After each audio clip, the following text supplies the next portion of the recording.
What's up everybody, it's Sean here and I'm back today to give you guys a review of the Air Jordan 1 Retro High OG in the prototype colorway. This pair released on September 24th for a price of $170 US or $225 here in Canada. The official colorway for this shoe is white, total orange, black, and multicolor, and the main selling point or feature of this shoe is Nike's really pushing the fact that this shoe can be converted from a high top into a low. Before we go on any further though, today's video is sponsored by Heffelux. So Heffelux is my favorite go-to sneaker insole, and they sell ETP insoles, which essentially is the same material as Adidas Boost. So if you're looking to add some additional comfort for your shoes, be sure to check out their website down below. You'll see they offer 4 different insole options, so really depending on the type of cushioning and the type of density you're looking for, there's something for everybody. So be sure to use the code SEANGO at checkout to get 15% off your entire purchase, and honestly, I swear by the product. I've been a paying customer of theirs for years now, and believe me when I say it's actually very comfortable and they really work. So back to the shoes. First off, here's a quick look at the box, and unlike your traditional black and red Jordan box, this comes in a very colorful multicolored cardboard box instead. The top lid still features Nike branding on top, however, it's split with 2 different shades of blue, and the Nike logo itself is done in orange on the left and this dotted cutout look on the right. And the bottom is done in this tan colored finish, and we have Nike branding in orange. As for the shoes, so at first glance, this is your normal Air Jordan 1 High silhouette. On the toe box, the base layer here is constructed out of this smooth white leather. We have an embroidered mini swoosh in orange at the very top, and has this perforated look which is common across all your Air Jordan 1s. However, they've added one additional layer of reflective 3M surrounding the toe box. Overlaid on top of this 3M material, we have this tan colored nubuck, which also covers the center of the shoe where the eyelets are as well. And then beneath this on the mid panel, we have more of that smooth white leather, and then stitched on top of this, we have this black leather swoosh, which has its contrast white stitching on it.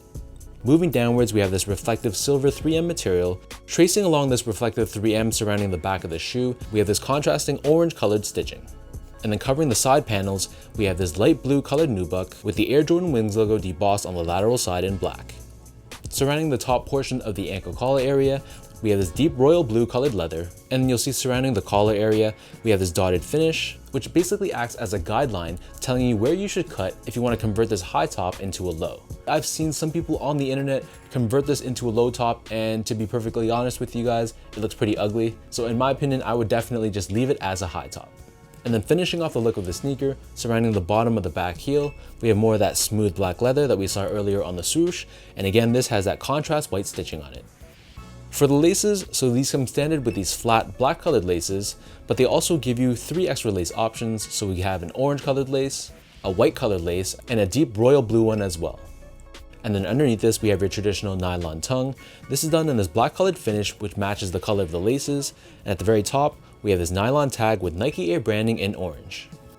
Taking out the insoles, these come with their standard foam line insole, and we have Nike Air branding stamped on the heel in orange. So the upper of the Air Jordan 1 sits atop this solid white colored rubber cup sole, and encapsulated within this midsole but not visible to the eye, there is Nike Airsole technology for cushioning.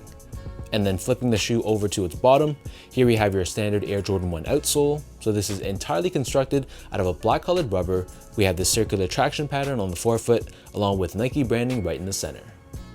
So that breaks down the look and the construction of these prototype Air Jordan 1s.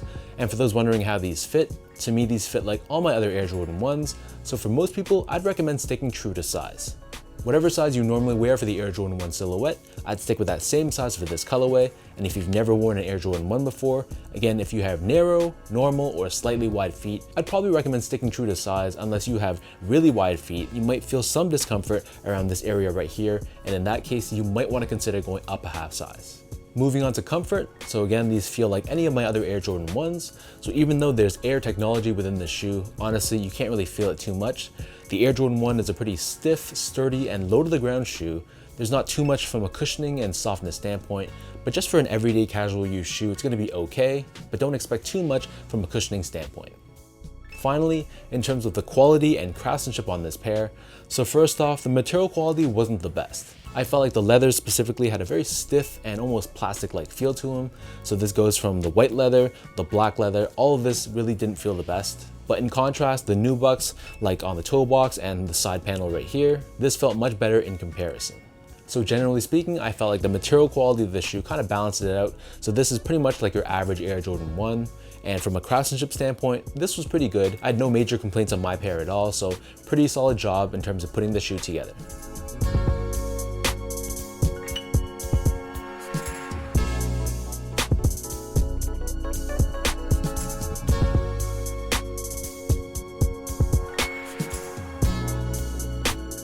So with all that out of the way now, let's lace these up and I'll show you guys how these look on feet.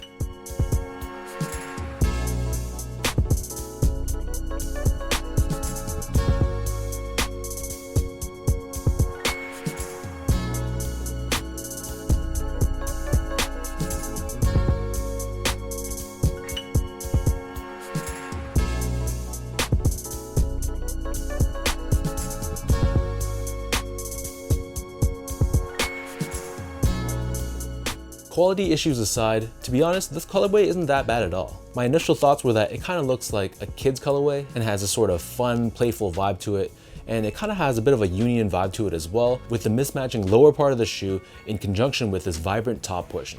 Obviously though, just looking at the resale prices for this pair, this isn't the most popular colorway of Air Jordan 1s to release this year, but to be honest, I think that there's been a lot worse colorways to drop this year, and this one isn't too bad. So let me know in the comment section down below what you guys think about this prototype Air Jordan 1. What are your overall thoughts on the colorway of this shoe, and between the low top version of this and the high top, where do you guys stand? Would you keep it as is, or are you feeling the low top look much more? If you guys like this video, be sure to like, comment, and subscribe to my channel if you haven't yet. You can follow me on Instagram at sgo8, check me out on Twitter at sean.go, and visit my website at seango.ca. You can also check out my podcast called the Channel 8 Podcast. So the video version I upload right here on my YouTube channel if you want to watch that, but if you're looking to just stream the audio only version, you can check it out on most of your major podcast platforms, including Spotify, Apple, and Podbean. So thank you so much for watching, thank you for the continued love and support. Hopefully you guys enjoyed this review, and I'll catch you guys all in the next one.